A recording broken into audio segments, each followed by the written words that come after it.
Hello friends, welcome back to another video.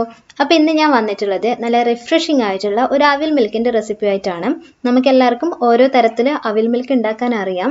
എങ്കിലും പോലും ഇന്ന് ഞാൻ വെറൈറ്റി ആയിട്ടുള്ള ഒരു രീതിയിലാണ് അവിൽ മിൽക്കുമായിട്ട് വന്നിട്ടുള്ളത്. അപ്പോൾ ഇത്തരം വീഡിയോസ് കാണാനായിട്ട് ഈ ചാനൽ ഒന്ന് സബ്സ്ക്രൈബ് ചെയ്യാം ട്ടോ. അപ്പോൾ നമുക്ക് ഇതെങ്ങനെയാ തയ്യാറാക്കുന്നത് നോക്കാം. ഞാനിവിടെ ഒരു പാത്രം എടുത്തിട്ടുണ്ട്. ആ പാത്രത്തിലാണ് ഞാൻ അവിൽ മിൽക്ക് സെറ്റ് ചെയ്യാൻ പോകുന്നത്. അപ്പോൾ അതിലോട്ടേക്ക് നമുക്ക് 1 കപ്പ് വറുത്ത് വെച്ചിരിക്കുന്ന അവിൽ ചേർത്ത് കൊടുക്കാം. ഇനി ഇതിലോട്ടേക്ക് ഒരു 1/2 ടീസ്പൂണോളം ഏലക്കാപ്പൊടിയും കൂടെ ചേർത്ത് കൊടുക്കാം.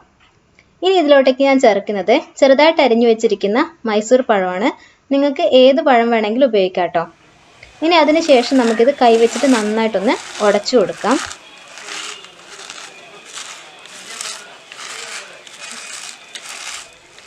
അപ്പോൾ ഇത് നന്നായിട്ട് ഒന്ന് ഉടച്ചെടുത്തിട്ടുണ്ട്. ഇത്രയും മതിയാകും. ഇനി നമുക്ക് ഇതിലോട്ടേക്ക് ആവശ്യത്തിന് പാല് ചേർത്ത് കൊടുക്കാം. അപ്പോൾ ഞാനിവിടെ നന്നായിട്ട് തണുത്തിട്ടുള്ള പാലാണ് എടുത്തിരിക്കുന്നത്. 1 കപ്പ് പാലാണ് എടുത്തിരിക്കുന്നത്. ഇത് ചൂടാക്കിയതിന് ശേഷം നന്നായിട്ട് തണുപ്പിച്ചെടുത്തതാണ്. ഇനി ഇതിലോട്ടേക്ക് ഒരു 1/2 കപ്പ് തണുത്ത വെള്ളവും കൂടെ ചേർത്ത് കൊടുക്കുന്നുണ്ട്. അതല്ല വേണമെന്നുണ്ട് 1/2 കപ്പ് പാലും തന്നെ നമുക്ക് എടുക്കാവുന്നതാണ്. ഇനി ഇതിലോട്ടേക്ക് ആവശ്യത്തിന് പഞ്ചസാര ചേർത്ത് കൊടുക്കാം. ഞാനൊരു 1/2 കപ്പ് പഞ്ചസാരയാണ് ചേർത്ത് കൊടുക്കുന്നത്. ഇതിലേക്ക് ഇനി ഒരു 1/4 കപ്പ് വറുത്ത നിലക്കടല കൂടെ നമുക്ക് ചേർത്ത് കൊടുക്കാവുന്നതാണ്. നല്ലൊരു ടേസ്റ്റിന് വേണ്ടിയിട്ടാണ് ഇങ്ങനെ ചെയ്യുന്നത്.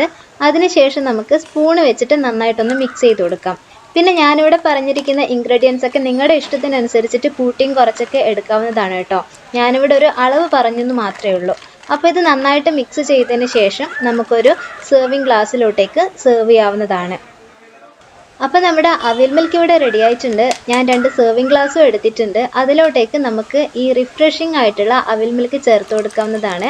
വളരെ ടേസ്റ്റി ആൻഡ് യമ്മി ആയിട്ടുള്ള ഒരു അവിൽ മിൽക്കാണിത്. നമ്മൾ മലയാളികൾക്ക് പറഞ്ഞു തരേണ്ട യാതൊരു ആവശ്യമില്ല അല്ലേ. നമുക്ക് ഭയങ്കരമായിട്ട് റിഫ്രഷ്മെൻറ്റ് തരുന്ന ഒരു ഡ്രിങ്കാണ് ഈ ഒരു അവിൽ മിൽക്ക് എന്ന് പറയുന്നത്. അതിൻ്റെ ഒരു മെത്തേഡ് ഞാനൊന്ന് കാണിച്ചു എന്ന് മാത്രമേ ഉള്ളൂ. അപ്പോൾ നമുക്ക് ഇതിലോട്ടേക്ക് കുറച്ച് ഹോർലിക്സും കൂടെ ഇതിൻ്റെ മുകളിലൊന്ന് ഗാർണിഷ് ചെയ്യാൻ വേണ്ടിയിട്ട് ഇട്ട് കൊടുക്കാം. ഗാർണിഷിന് വേണ്ടി മാത്രമല്ല കേട്ടോ, നല്ല ടേസ്റ്റ് ഉണ്ടാവും ഇതൊരുമിച്ച് കൂട്ടി കഴിക്കാനായിട്ട്. അപ്പോൾ ഈ വീഡിയോ ഇഷ്ടമായിട്ടുണ്ടെങ്കിൽ തീർച്ചയായിട്ടും ഇതൊന്ന് നിങ്ങൾ ട്രൈ ചെയ്ത് നോക്കുക. ഈ വീഡിയോ ഒന്ന് ലൈക്ക് ചെയ്യുക, ഷെയർ ചെയ്യുക. വീണ്ടും ഇതുപോലുള്ള വീഡിയോ കാണാനായിട്ട് ഈ ചാനൽ ഒന്ന് സബ്സ്ക്രൈബ് ചെയ്യുക. നല്ലൊരു എപ്പിസോഡിലൂടെ വീണ്ടും നമുക്ക് കണ്ടുമുട്ടാം. അതുവരേക്കും take care, bye bye. Thank you for watching.